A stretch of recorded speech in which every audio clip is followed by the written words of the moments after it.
Hey guys, someone requested that I talk a little about security. Before I get into that, two quick things. First, no swearing in the channel comments, and secondly, I'm not proclaiming to be a security expert. But I'm going to speak a little bit about security, and mainly about permissions and how things are supposed to work, but on a lot of websites they don't, and how I'm approaching it with my website. I'm not going to be getting into any specific code, but give you a basic example, and that's Lulu. So anyway, security is a multi-layered thing, and there's different aspects of it. For example, when you authenticate, obviously, you're signing in, and the site says, okay, this is what you can and cannot do. SSL secures the connection between your computer and the server, which is, of course, different than authentication. And then there's things like escaping data before it goes into a database to prevent SQL injections. And if you don't do that, for example, someone could easily drop your entire tables if they're able to guess that correctly. And that's not a good thing. So that would, like, an example, someone, if you don't protect against an SQL injection, basically you could attack a website, and if you drop the right table, you could erase all the user accounts and all the information and whatnot. So that's kind of important to I know some of you are like, show us the cat, show us the cat. Here's Lulu. So anyway, but one of the things I've noticed that really annoys me, and is when you do something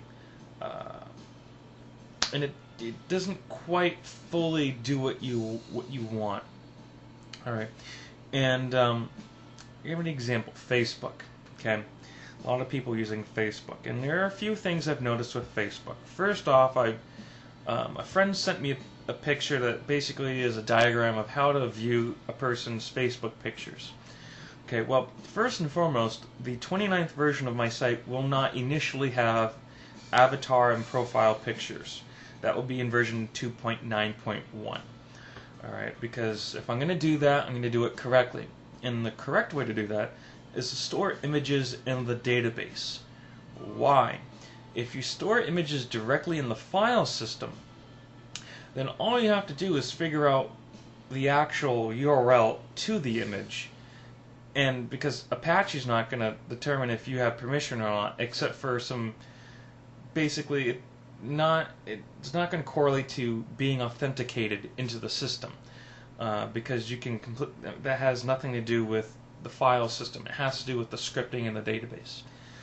So basically, if you don't want someone to see pictures, such as, for example, on your Facebook profile or a different profile elsewhere on a different website, then the website should correctly store the images in the database. There's another issue that you can actually see, you can actually test this issue, is when you get an email from a website with your password. That means they're storing your password insecure. It means if somehow a hacker can get a copy of the database with the table with all the user accounts, which is, columns and rows, and each row has an account, your password is in plain text. And, as long as a hacker can't get the database, then they can't see it. But if they do, well, guess what?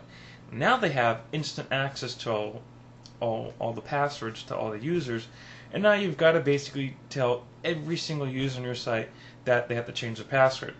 And, even at that point, hopefully that they're encrypting the password. For those programs out there, you basically do a hash. And you say, well, you can't really undo a hash. You can hash in. And what a hash basically does, in plain and simple terms, is it basically it takes and kind of randomizes. It makes it look like random. It like locks it in, and you can't really unlock it. So you might say, well, how do you figure out what the password is then? Because you have to compare the password. Well, that's really simple. The password in the database is hashed. You take the password that the user gave you, and you hash that, and then you compare the two hashes. That's really simple. So anyway, another thing, remember, and I'm not a security expert, and apparently I know a little bit more than a lot of people who are doing this, because I actually care and enjoy about this stuff. I'm not just, hey, I'm here because I'm getting paid, sort of deal. So, anyway. Alright, so effects need to take place. Security has to be a per request issue, okay? And a lot of sites do it per session, or they half implement it and it doesn't really work. I'll give you an example. I have a friend on Facebook who had people who kept tagging them, even though that person blocked them. So you could still tag someone even though they've blocked you. Why? If you've blocked them, then why are they allowed to tag you? Okay? So, on my site, and again, there's not going to be avatar and profile image support up front in the initial releases 2.9. But if either person blocks the other person, then neither of those people can view each other's profiles. The only thing they can do is unblock the person if they've blocked them, or block them if they so choose to do so. The only way that they can, those two people can interact is basically on the forum, or they could see each other's comments in the blog or in the chat room. That you can't really, what are you going to do? Like say, oh, neither of you can go in there because, But for direct interaction, because things in public, those are easier to moderate and, whatnot. But I'll give you an example. If you're signed in and you've had that person's profile, let's go in a timeline.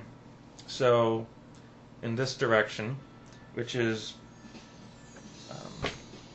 I'm doing this right? No. Okay. So, going this direction. You sign in, you open the person's profile, and you have the form to contact them. Then they block you. Well, on most sites, just because you already have the contact form open, you could still send them a message, and it'll still get through to them, even though they've blocked you. Alright? Now, that is when you're seeing security not on a per request basis. And that's not how you do security, because that's just yet another loophole. And that's what security is preventing loopholes and vulnerabilities and making sure that, you protect your users and their data and the security, especially if you're talking financial or personal or whatnot. So basically, the site basically always checks the permissions. For example, it checks if you're going to view their profile. It checks if there is a block in place by either person. If you are frozen, I give you an example. If you do something and either I freeze your account. Freeze is different than a ban. Think of a freeze as you eventually thaw. Your account eventually goes back to being usable. Basically, it will always check if your account is frozen or not.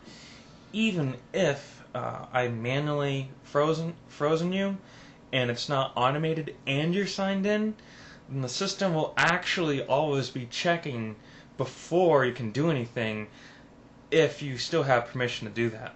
So anyway, that's about 10 minutes here. So I went over some security, and I'll try to get some more videos out soon and let you guys know what's going on. So thanks for watching, and I'll talk to you guys